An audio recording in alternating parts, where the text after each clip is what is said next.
Hey guys, I'm Nicole and I'm going to be talking about gendered communication. So basically, based on cultural norms, men and women are expected to have explicit roles that they play, and we're socialized to fulfill these roles based on the gender that we were born with or the gender that we identify with. So I'm going to start with feminine gender roles, which tend to center around being nurturing, social, and emotive.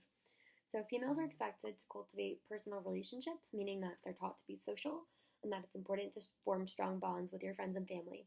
They're also taught to be emotionally expressive, meaning that there's an expectation that not only should they be well aware of their own emotions, but they should be aware of how others are feeling as well. And they're also expected to be empathetic and kind. So this expectation means that when they're met with a problem of their own or with another person's problem, they're understanding of what another person's feeling and try to help them, like by showing that they understand. Nurturance and interest in a child or in children in general, is another trait that females are socialized to have. So basically, this could be deemed a maternal instinct, and women are expected to care about children and be successful in interacting with them and caring for them. So this expectation is often translated into feminine careers that could include being a nanny or a nurse, or being like a teacher or a social worker. Most of those have to deal with children all the time, and they also deal with helping to nurture people and help them to grow and thrive. Additionally, attentiveness to personal appearance is also a trait that's considered feminine. So women are expected to uphold themselves to a certain standard of beauty, which tends to not be realistic, but like women are expected to wear makeup and have new clothes and all of that a lot more than their male counterparts are. So they tend to people tend to define women in terms of physical appearance instead of other qualities that usually define men. So masculine gender roles tend to center on dominance and which is and physical and emotional strength.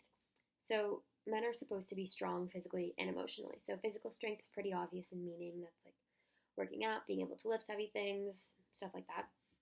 And emotional strength refers to a man's ability to hide his feelings, especially when he's sad or feeling emotion, because showing emotion tends to be considered feminine or sissy. Men are also expected to be dominant, which means that they should be in control. So we see this in many cases, including this is why we see more male CEOs than female CEOs, and this is why a man is considered the head of the household usually instead of a woman. Things like that. Additionally, an interest in competition is socialized as a male trait. So men are expected to want to be dominant. So they're socialized to have an interest in competition in order to prove their own dominance. And this could also be why a fascination with sports is gendered as male, because sports are all about competition. Additionally, men are expected to be independent. So they should be able to figure things out on their own and to not need help, while females are gendered to need help, to need to be social, and to need to ask other people for things, or not to need, but it's more normative for a female to not be independent than a man is. Additionally, men are socialized to be logical thinkers. So it's normative for a man to have logical solutions to a problem, while it's a gendered trait for a female to have more of the emotional support role when there's a problem. And additionally, because men are not expected to show emotion and show fear, they tend to be more risk takers than females are. So that's gendered a more male communication trait than females. So my real life example for this is that I have a twin brother, and we're pretty similar, but neither one of us fully fits the male or female standards for all of these traits.